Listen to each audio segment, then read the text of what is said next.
И еве во нашата редовна рубрика врзана за теми од Вселената гостин во нашето студио на предпоследната на Радио 2. И оваа недела Зорана Милчовски му посекуваме. Добре дојде и едно срдечно добро вечер. Добро вечер. Зоране, како си ми в добра кондиција, си не си ми баш нешто? Па да, добро. Така, комбинирано. Да.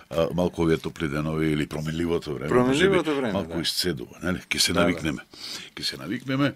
Тоа е тоа со нас луѓето секогаш се случува кога се случуваат нагли промени, но атрактивни промени имаме и во Вселената. Еве, утре се лансира еден Space Shuttle, чиј екипаж, односно, треба да изврши поправки на телескопот Хабл. Но, затоа пак од почетокот на овој месец и ке трае уште 2-3 дена, забележливи се метеорски роеви. Веројатно, на првото место меѓу настаните во Вселената астрономите ќе го одбележат токму појавата на акваридите, метеорските роеви за кои веќе зборувам. Кажете ми нешто повеќе за овие настани. Па да. Ајде напред за акваридите, тоа е нешто што веќе е во тек. Па акваридите се дел од од метеорските роеви кои што активни се некаде од 24 април, значи минатиот месец, па ќе траат се некаде до 20 мај оваа година, меѓутоа максимумот некаде беше околу 5 до 6 мај, мислам од прилика тогаш можеа да се избројат некаде околу 35 звезди што паѓаат онака народно кажано на небото. Сега кај Скопското астрономско друштво беше на терен, изврши дел снимање ако времето не ни беше баш најприлагодно наклонето на нас. Меѓутоа се направија некои снимки, за жал кои што не се со некој добар квалитет со кој што би можеле да се пофалиме, меѓутоа сепак се обележа така тоа една чест на овие аквариди. Овие аквариди всушност настануваат од созвездието Водолија, поточно радијантот им е во созвездието Водолија, значи кога ќе речеме радијант мислиме на тоа дека местото од кај што излегуваат од созвездието Водолија. Сега овој метеорски, кога сме веќе кај метеорски роеви, да кажеме дека тоа всушност се остатоци од разноразни комети, знаеш, што пролетуваат поред нашава земја, и овој метеорски рој аквариди се потекнува од Халевата комета, значи сите ние камчиња сите ние честички од Халевата комета што се поминати уште 86-та година, значи што се останати тука, што гравитираат околу земјата, што се во сончевиот систем, значи земјата поминува низ тие честички паѓаат, гравитацијно земјата ги прилекува овдека према нас, паѓаат и ние овдека ги гледаме нели како звезди што паѓаат. Меѓутоа, дали се спектакуларни, дали се имаат полн сјај? Па видете, овие се многу мислам метеорските роеви се доста спектакуларни. За жал акваридите секогаш се паѓаат некаде пред самиот изгрев на сонцето, значи некаде после 2-3 часот, значи пикот им е тогаш они започнуваат да се јавуваат. Иначе, као такви ги има преку целиот ден. Она што е карактеристично можда најатрактивни се персеидите кои што се јавуваат некаде максимумот некаде околу 12 август, мислам, и тогаш ние сме знаеле да изброиме до 400 до 500 оние звезди што паѓаат или мини метеори на небото. Мислам, се дешава во еден момент, пример, да се случи да паднат... Тоа е на час или? Да, 400-500 на еден час. Меѓутоа, се случува, да речеме, за период од една секунда да знаат да паднат и по десетина, да речеме, да не можеме во моментот и да ги изброиме. Мислам, обично тоа така си представува еден феномен на небото кој што е доста интересантен за гледање. За земјата воопшто не се опасни тие метеорски роеви, затоа што тоа обично се работа за камчиња кои што се помали од, да речеме, од зрно орис, мислам, најголемото од нив потекнува не знам колку, да речеме, колку една обична џамлија, детска џамлија, мислам, така да воопшто не се опасни. Не се опасни.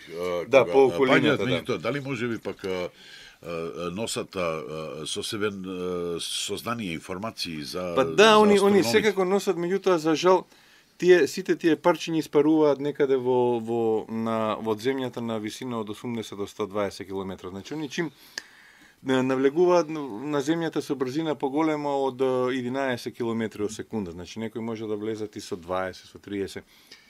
И они чим самите влезат во атмосферата, значи кога доаѓаат во тие густи, мислам во погустите слоеви кај што веќе настанува триење од воздухот, они согоруваат. И за жал сите тие информации што они може да и користат на науката, согоруваат во воздух. Мислам се случува да падне некогаш некоја поголема парче, да речеме, отприлика колку што е како фудбалска топка или као јаболко или слично. Таквите паѓања се препратени со едно спектакуларен звук, наречен болит. Тој метеор се нарекува болит, меѓутоа за жал тие тешко се откриваат овдека на земјата, па за да бидат пренесени или на науката, па да може науката да работи. Тешко се пронаоѓаат. Тешко се пронаоѓаат. Мислам земјата е сепак голема, најголем дел од земјата е нели вода и ненаселен дел и тешко. Кога започна оваа појава? Реков генерално на почетокот ова појава започна на 24 април, онака официјално. Меѓутоа максимумот на оваа појава беше некаде помеѓу 5 и 6 мај, значи некаде околу 3 часот, 3:30 мислам после полноќ. Меѓутоа активноста ќе се одвива се некаде до 20 мај, што значи дека овој рој се уште е. Меѓутоа напоменувам дека пикот, односно на максималното им излегување иде према утрината, така да не може према утрото, така да не може да веќе да се гледат. Да се наблюдуваат, да. А иначе на небото сепак може да се јават, мислам, некој. Јас иначе случајно од дома, оно што се вели, видов 2-3 така кои што се Си помисли за желба? Па не, таа обично е кај народот, мислам. Да, некои луѓе веруваат, па може би и меѓу астрономите постојат. Па не, постојат и меѓу астрономите кои што веруваат. Меѓутоа сепак, мислам, знаејќи ги тие работи, мислам дека нема од тоа. Се враќаме во студиото на самиот почеток, во самата генерална најава. Рековме дека утре ќе се лансира Space Shuttle. Астрономите се... Добро, тоа е нашиот лаптоп за Милчевски, едноставно не се двои од него, па дори и тогаш кога е во студио. Веројатно секогаш е добро да се биде во контакт со настаните. Може би очекуваш, Зоране, да добиеш најнова информација како течат последните подготовки за лансирањето на шаталот, чија задача, односно чиј екипаж има за задача да изврши некои корекции на најголемиот орбитален телескоп Хабл. Мене, колку што ми е познато, пред 30 или 40 дена една екипа веќе беше таму, ги дотеруеше фотоплочите на фотокелиите сега, зашто се работи сега. Пред месец дена полета Колкав ќе биде тој екипаж од утре, кој ќе го сочинува, доколку имаш информации? Пред месец и пол полета шатл заедно со руската ракета, нели, Сојуз, со кој што има задача да извршат промена на некои соларни панели. Значи, од тие соларни панели се врши снабдевање на целиот Хаблов телескоп со електрична енергија. Значи, он не би можел да работи доколку тие панели не постојат. Мислам, тоа он ги има 4 од тие панели со диаметар некаде 12 на 13 метра, кои што се секогаш свртени према сонцето, кои што впиваат таа светлина од сонцето и ја трансформираат во електрична енергија со кој што работи Space Shuttle. Сега утре на 11 мај ќе полета и шатлот Endeavour заедно со 7-член екипаж на НАСА и овој екипаж ќе има задача да изврши промена на оној делот кој што испраќа информации, веќе преработени информации од шатлот према земјата. Значи се работи за еден сложен систем кој што во неколку наврати се врши корекција за него, меѓутоа оваа корекција сега веќе мислам треба да се дофинишира на некој начин. Така да со тоа на некој начин би се продолжил рокот на траењето на шатлот. И со оваа мисија која се смета дека најверојатно ќе заврши успешно, нели после откако астронаутите нели ќе бидат вратени и ќе се продолжи рокот на траењето на Хабловиот телескоп до 2014 година, значи. Иначе, кога сме кај Хабловиот телескоп, да кажем дека он беше лансиран 1990 година, меѓутоа после тоа одма се откри една грешка на него, значи се откри една хроменска аберација на оној дело што ги прима сончевите зраци, значи и после 1993 година беше пратена една екипа која што го отклони тој дел од таа хроменска аберација и меѓутоа рокот на траењето на Хабловиот телескоп беше 15 години, значи нешто кога беше исто од Вселена. Да, поминато 2005 година, значи 4 години веќе работи така, како плюс, да.